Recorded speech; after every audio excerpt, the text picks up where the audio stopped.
Okay, on the notes, so we're on to section 4 now, having successfully done section 3, or we think we successfully did section 3. Exploring tag corpora. So, Mike, a little bit about that. I see we're going to import tree bank here. So, what's tree bank? Okay, so POS tagging algorithms can frequently use probabilities, and they are estimated from corpus, using the corpus as training data, for example. These corpus are normally hand annotated as gold samples, gold references by linguists. So they sit down, they read a book, and they put open single quotes, end, close single quotes, Exactly. for every word in the book. Every single They word. must be really, really bored. They have a lot of time on their hands, but it gives us our gold reference that we can measure our algorithms against. Yeah, so it's very valuable work, very, very valuable work. I wouldn't like to be involved in a Do that for a Sunday living, dinner. Conversation would be the best, but you know, it's been done for us. So we're going to have a look at these. So the first thing we're going to do is we're going to have a look at a tree bank. So the tree banks itself will, as you know, the tree diagrams, they will have various, these annotations have happened on various tag sets. So the first thing we're going to do is what files are available within a tree bank. We're going to have a look at that for a corpus. So let's just rewind there a little bit. So a tree structure starts off at the top, and it branches until it comes to the, well, the tree's upside down, isn't it? But it branches until it comes to the last branch in the tree. Yeah, so but it has a path through it, like a Markov chain or exactly whatever. that. So what will happen in a sense of part of speech tagging is we'll start with our start tag right at the top, the single start tag, and then we'll break down to probably a noun part and a verb part. And the verb part might break down into a noun part. And eventually we have to come to the end of the tree because, well, you could have an infinitely long sentence, I guess, but most sentences tend to be 30, 40 words at maximum, don't they? So eventually you should come to the end of a tree or a branch where there's no branches after it, right? Yep, exactly. And we've seen examples of these in the lectures and in classes. So everybody should be familiar with what the look of these are now. So you're importing tree bank. Yeah, and now I'm going to look at what file IDs are available within the tree bank. Wow, look at all these file IDs. There's a lot, isn't it? Just scroll up to and get good. Look at that. Yeah, we've got a lot of file IDs. I don't know what any of those mean. Well, these are a list of files with extension .mrg, which are the Penn Tree Bank annotated files. Yeah. So, and it points out here that the NOTK only contains 10% of the Penn Tree Bank corpus. So hang on a minute. Each one of those MRGs is a file that also contains tags. Yep. Yep. God, and the total corpus is about 1 million words.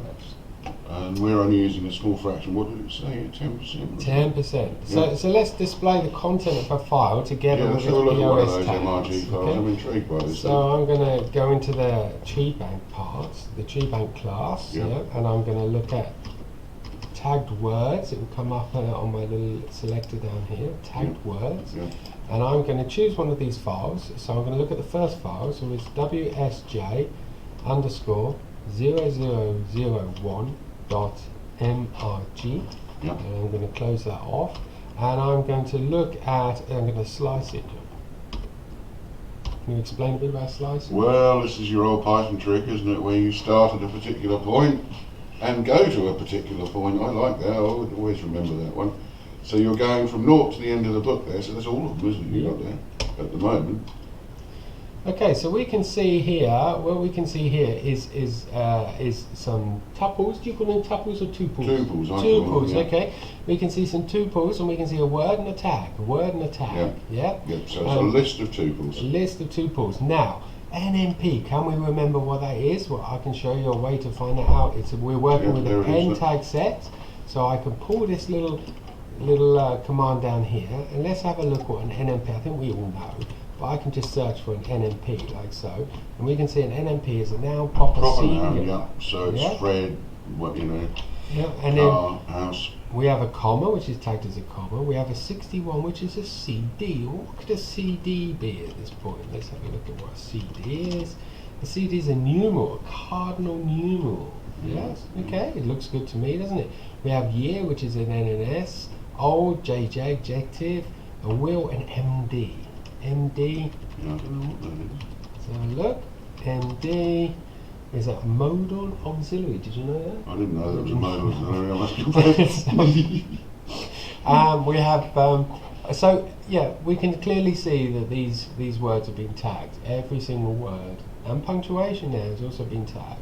Yeah, So we've gone from, in the previous exercise where we were just tagging according to a very limited set, where now we're actually looking up in files for lots and lots of different example pairs that are already tagged. So how is this different to what we were doing before in exercise 3? In exercise 3, well, all this is doing is this is showing us those tags in action. Yes, okay. Yeah, so the tag set that was being used, the first tag set we looked at, which was a set of all the available tags, is actually being used in anger with this corpus that we're looking in the tree bank. And we're looking at this file. Let's have a look at that. The Penn Tree Bank is composed of financial news documents from the Wall Street Journal published around 1989. So this is what we're looking at, the Penn Tree Bank. Yeah. Yeah. So it's a Wall Street Journal published around 1989. So it's going to be heavily weighted towards financial things, but not necessarily exclusively financial things. Since this file is the first file of the annotations, everybody doing research in NLP is familiar with its content, because we always start at the beginning, don't we? You can ask about the age of Pierre Van Klint to any NLP researcher and they will get the joke. Why? Because it's in the first here, look, 61. Yeah, so because everybody's done that kind of research on these tree banks, on these data, and they always use the first file, so they're all familiar with this, with these sentences. Look at all the words tagged as nouns. Based on the distinctions you observed in the previous section, do you see how different type of noun tags are being assigned to the data? Let's have a look at that. We've got NNS, NMP, NMP down here, and NNN there. Do you remember when we were able to view all the types of nouns that were in there? You can do that again just by looking at NN star, and we will see all the different types of nouns. Common plural, proper plural, singular proper, singular or mass. But for your exam, Mike, do I need to understand what a proper cardinal or a... Yeah, I mean, it's definitely, the exam is not about English grammar, but you do need to have an understanding as to why things are tagged in such a way. So it's certainly... So that's the tagging process itself, but not the actual... we're not marking you for your ability of in-depth. So we're doing computer science here, we're not doing linguistics, basically. Yeah. So in the case, the 0 and the semicolon or colon there queries the entire file. As John mentioned, it starts at the beginning and goes right to the end. For longer files, use the shorter range. Let's have a look at the first 100 words of WSJ 003. Yeah. Okay, so we're going to look at we're going to use exactly the same. We can use this exact same command here, but we can just modify it rather than copy from the sheet. I'll show you. Modify. So we want to look at number 3. So we're going to change our file to 3, and we're going to look from 0 to 100. Yeah. Okay. We'll have a look at that. And here we have it, 0 to 100. Shannon, AKC, Meltex, Liverpool, ... is the answer. Yeah, that's not the words. That's not the words. That's the characters. Characters, yeah. So if we now go ahead, if we now go ahead and actually type in there, let me just put that in there a second. It seems to behave a little bit straight. There we go. Right, now we're looking at that. I didn't press the enter properly there. So now we're looking at that. Now if I typed, if we put that into a variable, and in this case it's looking at x100, so we're just assigning that data into a variable, and then we're going to print for p in x100. Again. Yep. And then what we're going to do in there, we're going to print p. Yeah. Okay. Yeah, right. There we go. Look at that. Beautifully broken down into words. So it's a list, for the first 100 there. Yeah? Is it your phone?